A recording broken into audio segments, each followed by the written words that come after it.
Hello, नमस्कार, good morning, सुप्रभात। आप सभी कैसे हैं? आप सभी के लिए हम करंट अफेयर्स की एक क्लास लेके आ चुके हैं क्योंकि हम चाहते हैं कि हमारे देश के युवा, हमारे देश के विद्यार्थी के कंधों पर हमारे भारत का ताज आने वाला सुनहरा रहे, टिका रहे और भविष्य मजबूत हो। पहला प्रश्न ये है कि पीएम मोदी ने, ये देखिए पहला प्रश्न, पीएम मोदी ने किसान को लॉन्च किया 16 घंटे प्रदान करने के लिए सूर्योदय योजना। किसानों को बिजली आपूर्ति के घंटे, बिल्कुल, कौन से राज्य को दिया? तो ये किया गुजरात। जी हाँ मित्रों, ये गुजरात में किया गया। और इसके बाद में हम नेक्स्ट प्रश्न पे अगर आएँ तो उससे पहले हम उत्तर भी साथ साथ में दे रहे हैं। देखिए, हम आपको उत्तर भी साथ साथ में दे रहे हैं, लेकिन अब से ऐसा नहीं होगा। उत्तर आपको खुद को देना पड़ेगा, उसके बाद में ही वीडियो को आगे चलाया जाएगा। स्पष्टीकरण क्या है? प्रधानमंत्री नरेंद्र मोदी ने 3 प्रमुख परियोजनाओं का उद्घाटन किया वीडियो कॉन्फ्रेंसिंग के जरिए। गुजरात, ये ध्यान रखना, ये बहुत ही मोस्ट इंपॉर्टेंट है। मोदी ने 16 घंटे प्रदान करने के लिए किसान सूर्योदय योजना शुरू की, किसानों की बिजली की आपूर्ति। ये बहुत ही मोस्ट इंपॉर्टेंट है। आगे वाला जो प्रश्न है, हाल ही में विश्व बैंक के पास है विकसित करने के लिए 3 करोड़ रुपए मंजूर किए भारत का पहला रेत टिब्बा पार्क है। ये कौन सा है? ये हम अभी बता देते हैं आपको कि कौन सा है। आप बताइए, आप कमेंट में लिख के बताइए या फिर अपनी कॉपी में लिखिए। जी बिल्कुल। अभी हम आगे चलते हैं तो इसका आंसर आपको मिल गया है गोवा। कौन सा आंसर है? गोवा। फिर हम आगे चलते हैं। आगे वाला प्रश्न हमारा क्या कहता है? स्पष्टीकरण है। उससे पहले स्पष्टीकरण ये है कि भारत का पहला रेत टिब्बा पार्क और व्याख्या केंद्र स्थापित है, गोवा में विकसित किया जाना है। गोवा राज्य जैव विविधता बोर्ड ने परियोजना का प्रस्ताव दिया है जिसे वित्तीय सहायता लागू किया जाएगा विश्व बैंक के द्वारा। ठीक है मित्रों, उम्मीद करते हैं आप समझ रहे हैं। साथ साथ में 3 नंबर जो प्रश्न आ रहा है वो ये है, और उत्तर भी आपको दिखाई दे रहा है, लेकिन पहले उत्तर पे नहीं जाइएगा। निम्नलिखित में से किसने प्रवेश किया है? अंटला अटलांटिस के साथ एक साझेदारी में डिजिटल पहले कार्यक्रम का विस्तार करे? तो भारत। इसमें क्या है? RuPay card, master card, visa या आईसीआईसीआई बैंक? तो इसमें है मास्टर कार्ड। इसने प्रवेश किया है, ठीक है ना, इसने प्रवेश किया डिजिटल के पहले कार्यक्रम में। फिर आगे स्पष्टीकरण है। स्पष्टीकरण क्या कहता है? स्पष्टीकरण ये कहता है कि मास्टर कार्ड ने अटलांटिस के साथ साझेदारी की है भारत में डिजिटल पहले कार्यक्रम का विस्तार करने के लिए। साझेदारी का उद्देश्य मास्टर कार्ड के उपयोगकर्ताओं को एक प्रौद्योगिकी समाधान प्रदान करना है जो उन्हें सर्वोत्तम आनंद लेने के लिए सक्षम बनाता है। ई क्लास डिजिटल बैंकिंग अनुभव। जी हाँ मित्रों, अब हम आगे चलते हैं।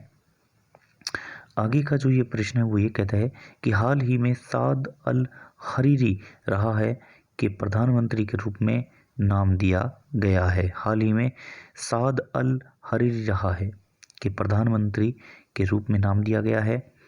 किसको दिया गया है? तो ये उत्तर है सी, लेबनान। भाषा से ही पता चलता है कि लेबनान का ही हो सकता है।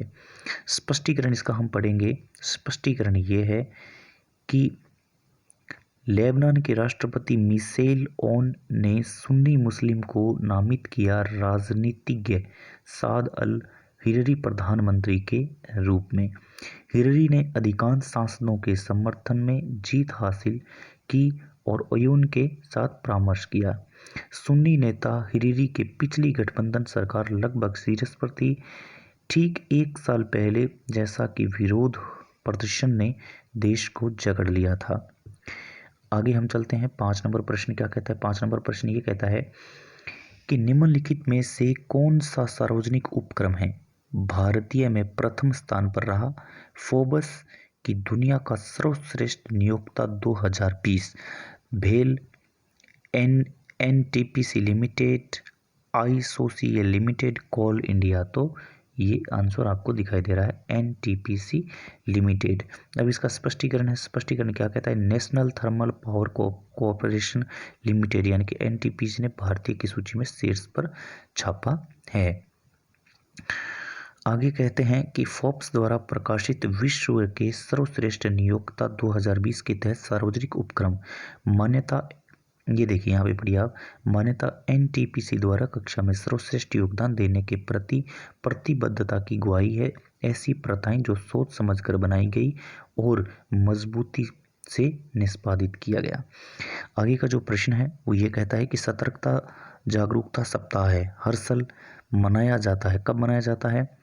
तो मित्रों आपके सामने ऑप्शन है और अब मैं आंसर खोल देता हूँ। तो ये मनाया जाता है 27 अक्टूबर और 2 नवंबर को। जी हाँ मित्रों, अब इसका स्पष्टीकरण हम ले लेते हैं कि ये कैसे चालू हुआ, कैसे नहीं हुआ।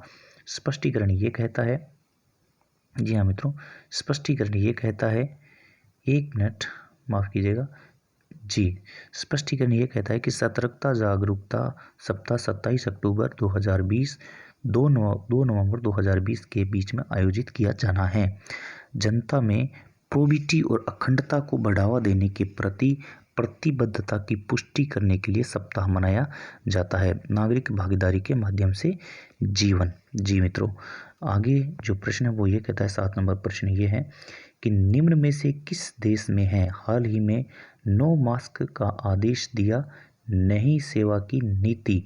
ये देखिए इसमें आंसर आप बताइए, बांग्लादेश होगा, श्रीलंका होगा, नेपाल होगा, म्यांमार होगा?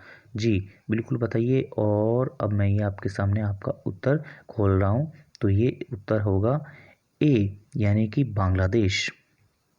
स्पष्टीकरण क्या कहता है? स्पष्टीकरण कहता है कि बांग्लादेश सरकार ने फैसला किया है कि कोई सेवा नहीं होगी ऐसे लोगों को प्रदान किया जाता है जो मास्क नहीं पहनते हैं, यानी कि मास्क न पहनने वालों को कोई सेवा नहीं दी जाएगी।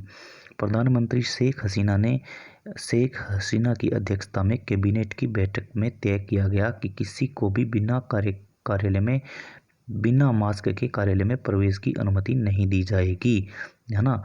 बिल्कुल, मुखौटा मास्क को ही कहते हैं।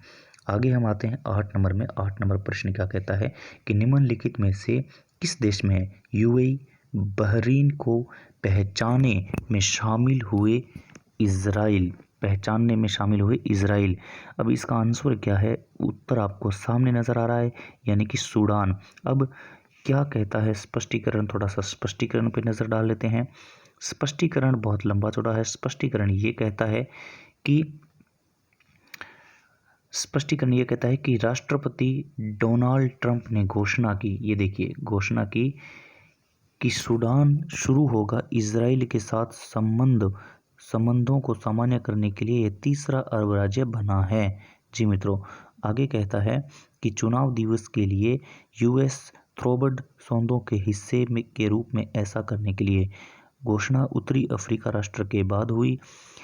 एक एक्सट्रो खाते में 335 मिलियन डालने के लिए सहमत हुआ। आतंकी हमलों के अमेरिकी पीड़ितों को मुआवजा देने के लिए इस्तेमाल किया।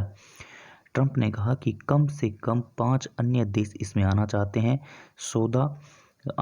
सौदा जिसे सामूहिक रूप से अब्राहम समझौते कहा जाता है। जी मित्रों, ये कुछ बात थी जो आपको हमने बताई। 9वां प्रश्न ये कहता है कि निम्नलिखित देश में से क्या है विदेश मंत्रालय नहीं करता है?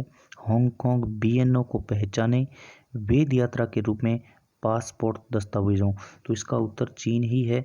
अब ये स्पष्टीकरण के बारे में पता लगेगा कि क्या है। स्पष्टीकरण ये है कि चीन विदेश मंत्रालय ने कहा है कि वह हांगकांग के ब्रिटिश नागरिकों को मान्यता नहीं देने पर विचार करेगा। विदेशी बीएनओ पासपोर्ट वैध दस्तावेजों के रूप में ब्रिटिश सरकार के एक दिन के बाद HK में ब्रिटिश नेशनल ओवरसीज नागरिकों के लिए नया वीज़ा नियमों की घोषणा। ब्रिटेन हांगकांग विशेष में निवासियों के लिए बीएनओ वीज़ा अनुप्रयोगों की प्रक्रिया शुरू करेगा। प्रशासनिक क्षेत्र 31 जनवरी 2021 से। अब हम अंतिम प्रश्न पढ़ते हैं। अंतिम प्रश्न क्या कहता है? अंतिम प्रश्न ये कहता है कि निम्नलिखित में से किस देश में है एक स्मारक डाक जारी किया गया है उसकी 75वीं वर्षगांठ पर मुहर, यानी कि संयुक्त राष्ट्र संगठन। तो इसमें से कौन सा आंसर होगा? तो इसमें से मित्रों आंसर होगा भारत।